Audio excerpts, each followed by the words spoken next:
About slavery, but few discuss paper genocide. We did not all come from Africa, and most of us have Aboriginal roots that were stripped away due to reclassification and miseducation. As a Native Black American and a member of the Muscogee Creek Nation, I understand the importance of tracing your lineage. If you want to learn how to trace your genealogy and apply for tribal citizenship, send an email to mike@keymediapro.com to schedule a consultation. I am not a slave, I was born to slide, I am not afraid. Hop about a K, oh yeah, free to God, they went out of state. I'm a child of God, I do not belong to the United States. For Black History, tell Uncle Sam he can catch a fade. I went to hell, I mean school, graduated at the top of my class. Still never thought I was over my peers. We did that time together, 12 years. Ain't that some movie? I think that it is. They won't control me, I'm really a member. I traveled that road, I came back with the jewels for 'em. When I pull up, they pee how the roof gone. We some dog killers, won't chew bones. Know we all spit on, we supreme. Somewhere I read a nigga had a dream. You don't have to try to be something you're not. God, I can't stand this. Trying to be something I'm not? Trying to be proud of my African heritage? If that's being something I'm not, then fine. My grandmother was a full-blooded Iroquois. My grandfather was a black from a long line of journeymen who lived in Connecticut since the establishment of the colonies. My father was a Bajan who came to this country a cabin boy in a merchant marina. I know all of that, Mama. Then know this. I am alive because of the blood of a people who never scraped or begged or apologized for what they were. They asked only one thing of this world: to be allowed to be. I gave you my grandmother's name, a woman who bore 9 children and educated them all.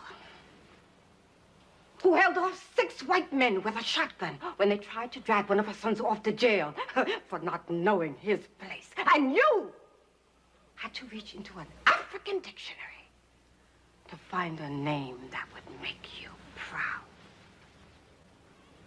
I was born black, I live black, and I'm gonna die probably because some cracker that knows I'm black better than you, nigga, is probably gonna put a bullet in the back of my head. This is the remix. My father was raised in the era when black niggas couldn't claim Native American. Making music would've thought I had help, but the Indians I know wanna be the chief they self.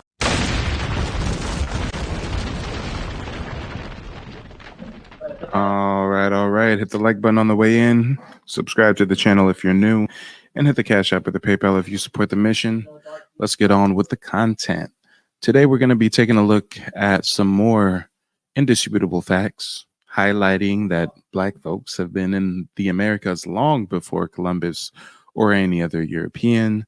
Let's go ahead and run the receipts. The receipts that we're going to be taking a look at today are courtesy of a YouTuber called Wild West Los Angeles. So let's see what the brother has in store for us. Yo, welcome back. WWLA University YouTube channel. We are in Theodor de Bry's Discovering the New World. So remember in the previous YouTube video, we spoke about Jacques Lemon being the artist who created the original engravings of the Mississippian people of Florida in 1562. Okay, so Theodor de Bry was able to obtain those original engravings once Jacques Lemon died. So once Jacques Lemon died, Theodor de Bry was able to obtain those engravings, published them on his own, but as well, he revised them. So remember, a lot of Latina, as we spoke about before, is the enemy, the great enemy of Satyriona. So just take a look at the true representation of Satyriona here. And we can get an idea of how a lot of Atina may actually look when the images are not black and white. So remember, the original engravings were brilliant watercolors. Theodor de Bry, when we look at another source, the same artifact, but just through another source. When we look at the University of, well, no, actually, this is Rare Maps. So Rare Maps, Barry Lawrence Ruderman, they have this version of the same illustration. So still slightly pale, but a little darker than what we see here. So a lot of Atina in this scene is showing the French. This is Laudnier. He's showing the French a war ceremony. Here we have... And actually, hold on. I think I might have another depiction of that same person he's referring to. I believe he was referring to Powhatan. And you can see here how over time Europeans have tried to whitewash that image. You know, clearly he was a big, tall, dark-skinned black Aboriginal, but over time they lighten him. They start showing the photo black and white. This is what he's talking about right here. These are black Indians, not no Serbians, not no Mongols, black Indians. A lot of Atina's sorcerer, chanting spells as the musicians make rhythmic sounds or music. So kind of like rap music here, like, you know. The sorcerer chants the spells, the musicians make the musical sounds. You can also see the tradition. Legs, scalps, arms. This is going into war and after winning a war.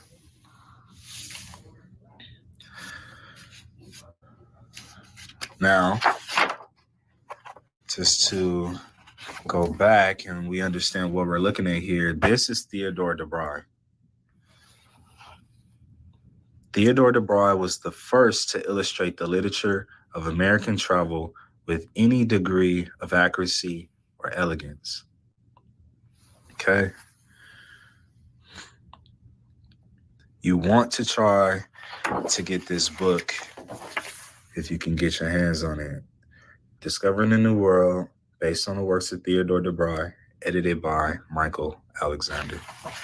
So, Library of Congress catalog card number. You can see here. I'll just look a little more in here. This is all important to read. I can't read this for you guys right now, but what I'll do is hold it here for a second where you can pause it, try to read it yourself. I'll do the same for this page. And this is the editorial note. So, very important to understand. This is the information that the African American black man and woman has not been privy to.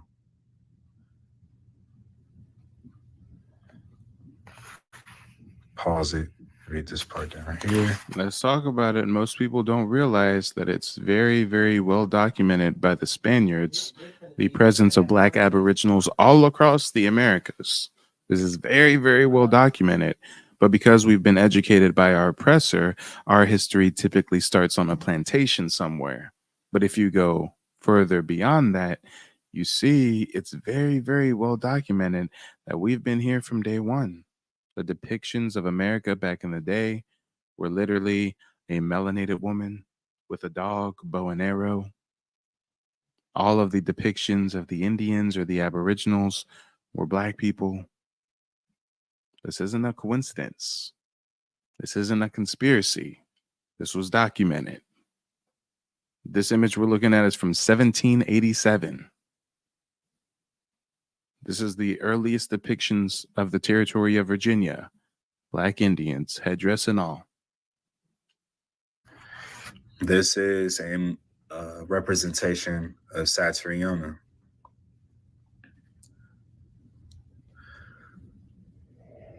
So we can also see another representation of Satyriona while with his bride. So they don't only show Satyriona like this, where he's dripping in gold. He also has, you know, fine fabrics and animal skins, you know, which they paint on as well.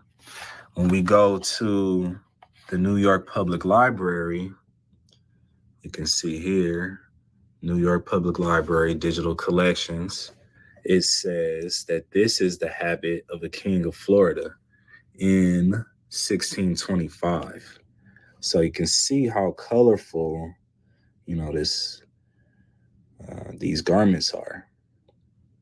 And this is 1625. This is not 1562. Satyriona lived in 1562.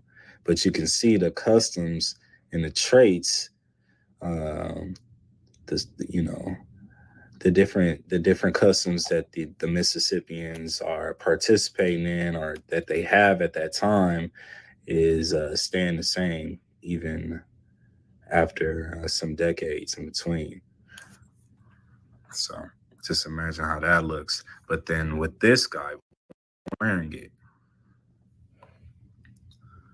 Okay, so in the last video, you know, we wanted to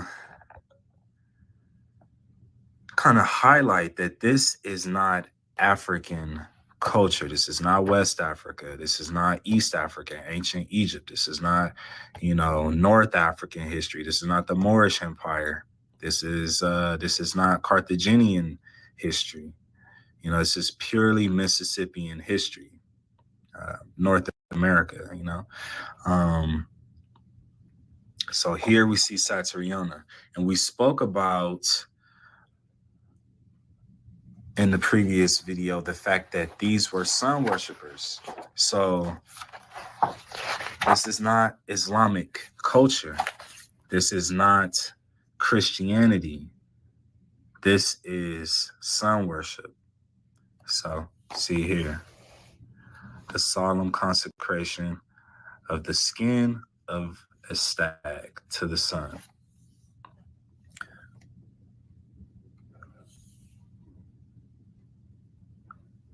Look at the tattoos. Look at the build. Session.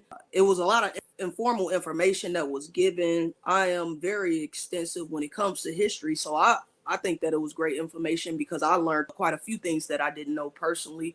I learned more in detail on some things that I did know as well. So I think that is a great part of the session, as well as getting an understanding of where you should start to finish. It was very helpful as far as starting off with just getting that family tree mapped out, and then from there going and finding those families within those different documents and different data systems. So I think that this was very helpful when it comes to giving me further ideas on what it is that I should be looking for while creating my family tree and mapping out my genealogy. And I truly, honestly, you know, look at the customs, the jewelry. We're looking at the same people here, Mississippians. Okay, they praying to the sun. Every year, a little before spring, that is to say at the end of February, King Altina's subjects take the skin of the largest stag they have been able to capture, leaving on its antlers. They stuff this skin full of the most delicate plants which grow there and sew it up. At the antlers, the neck and the stomach, they hang the best of their fruit, flutes and harmonious songs to a special place, large and level. Here it is put on a high tree with its head and breast facing the rising sun. Then the Indians say prayers to the sun so that it will give them again good fruit similar to the ones offered to it.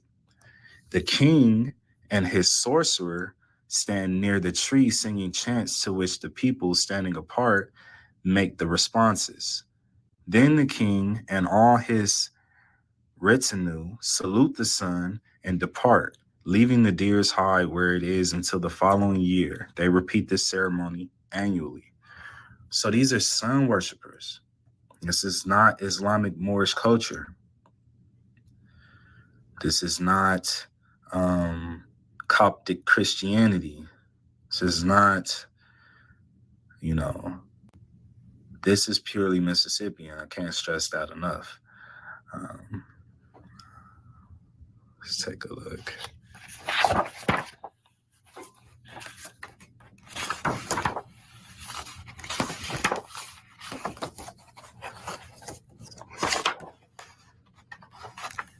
Now, this book also chronicles Virginia, okay?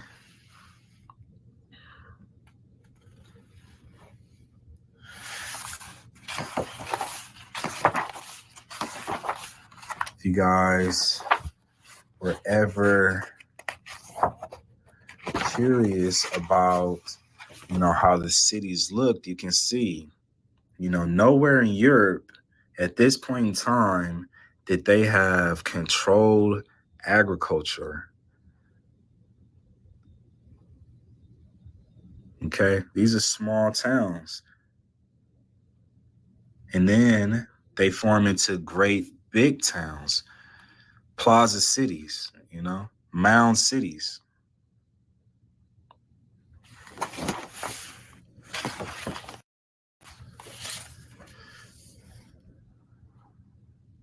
The marks of sundry of the chief men of Virginia. Okay, we can see the swastika here. Anybody ever seen voodoo symbols? I'm pretty sure y'all seen that somewhere in New Orleans. Okay, but this book has so many gems in it.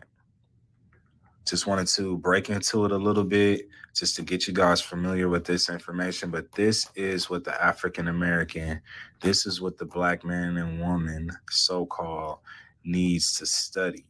Because this doesn't deal with West Africa. This doesn't deal with slavery.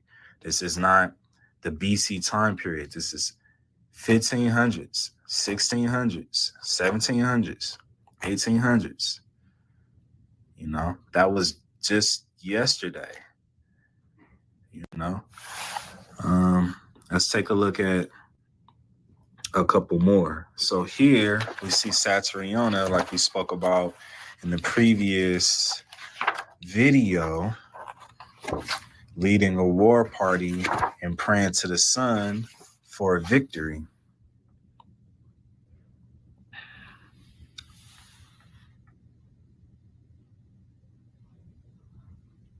Okay, so everyone's sun worshipers. The University of Michigan has this same image, but in color.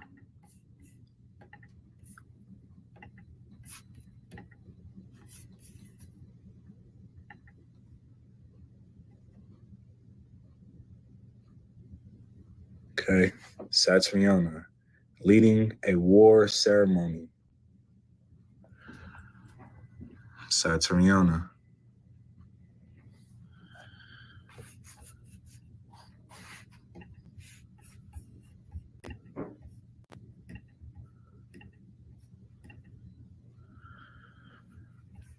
When we go back to the New York Public Library digital collections, this is their prized possession here.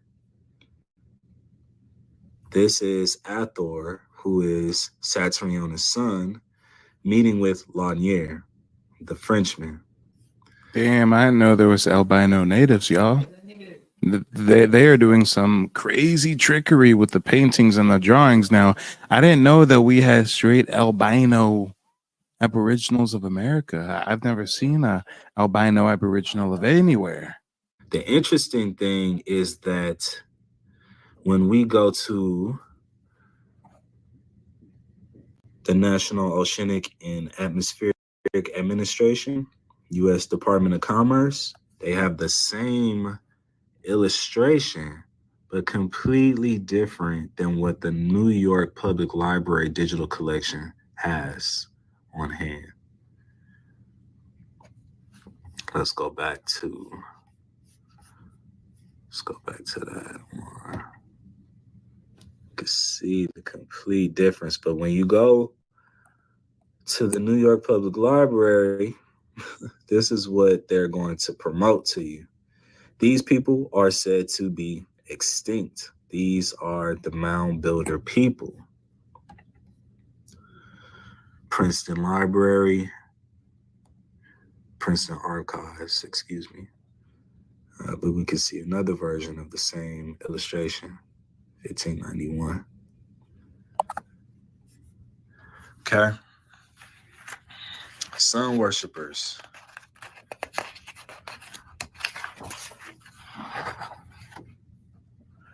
This is very interesting. Here, so remember we said sun worshipers and wizards. So at the beginning of a campaign, Altina consults his sorcerer. You got to check this scene out right here. So Altina, remember this is Satyriona. Satyriona is the enemy of Altina. And when we look back on the last video, we spoke about the write-up that was done on this particular sculpture here. And what we need to know is that there's not only this sculpture that exists, but there is a brother sculpture that exists, or a companion sculpture. And that one is this one here. So completely different king representation here. The crown is completely different than Saturniona's. The chest plate completely different in design. The customs are completely the same, but the designs are different. I was very impressed. Okay, my jaw dropped plenty of times during this consultation, and I wish it didn't even have to end. It doesn't feel like it has been a couple of hours. I've just enjoyed this. I do recommend consulting with Mike about Native American ancestry, and I think that you will love it. I think that you will find the value in the information as I did. So this very well could be Altina, because Satyriona and a lot of Atina they're very important to the history of the Spanish and the French. Okay. So back to this particular scene here.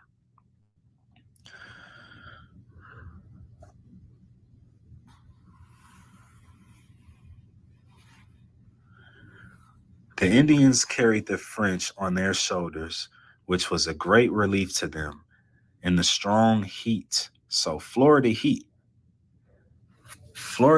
I don't think they're going to be able to look like this in that Florida heat. I'm pretty sure they look like this in that Florida heat. Come on, more examples of the whitewashing. Paper genocide. Come on, how do you go from this to them trying to depict the Aboriginals of Florida like some pale as hell albinos? How do you do that? How does anybody that looks like this survive the heat of Florida? They're the same color as the Frenchmen, huh? Okay. I'm pretty sure they look like this in that Florida heat. But back to what we were talking about here. The Indians carried the French on their shoulders, which was a great relief to them in the strong heat. At last, they arrived at the frontier. The king then halted his army and called an ancient magician who was more than 100 years old. So bidding him reveal the enemy's dispositions. So that was the request of Altina to his sorcerer. The magician cleared a space in the middle of the army, and on seeing Altigny, he asked for the shield his page was brandishing. This he put on the ground, and drawing a circle of 5 feet diameter around it, he inscribed some letters and signs in a circle. Sun worshippers using wizardry, sorcery. This is big time history. This is not Moorish history. This is not Carthaginian. This is not Egyptian. This is not West African. Okay. So the purpose of the magician was to reveal the disposition of the enemies. After a quarter of an hour, he looked so terrifying that his face no longer seemed human. He contorted himself until his bones could be heard cracking, and he did many other things besides that were most unnatural. At last, exhausted and as if confused, he resumed his original aspect. Then he left the circle, saluted the king, and informed him on the number of enemies and in which place they were awaiting him. Come on, guys, let's talk about it. We've got to really, really reshape our worldview on the history of this land. They want us to begin that our history starts with Columbus coming over here. No. When they talk about the the Eastern Woodland people or the mound builders, when they talk about the Mississippian culture that spanned from Canada to the Gulf of Mexico, these were Black Aboriginals, and these folks were ancient. Our history goes back long before Jesus and the Bible. When they talk about the Mississippians were on earth living and breathing and dying and reproducing thousands of years before Jesus ever came around or was written about. So what's really the old world? Is it Africa or is it over here?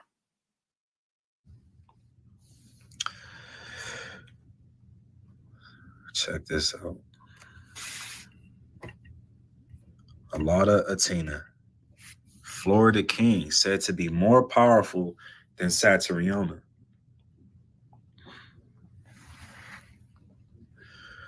So the French, if we go back to here, the French partnered with Altina. Altina was able to go to war with his enemy, Patauno.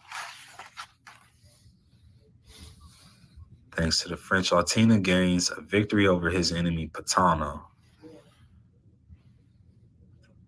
This made Satyriona mad, because Satyriona thought he had a friend in the French. And the deal was, whoever your enemies are is my enemies, and whoever your homies are is my homies. But the French went against that. They partnered with Alauda Atina for a small period of time. Their friendship ended as well.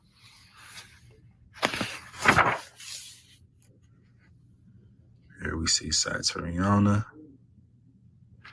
So the inaccuracies of Theodor de Bry that historians most frequently mention is that this army formation here is not likely. This is not how North Americans, Mississippians fought.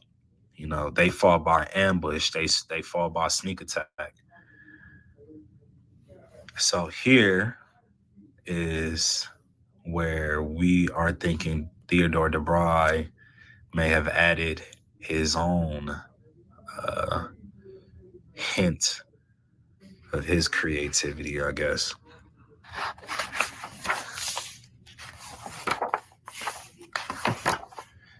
There's tons of gems in this book. This book also chronicles Virginia. It chronicles the islands.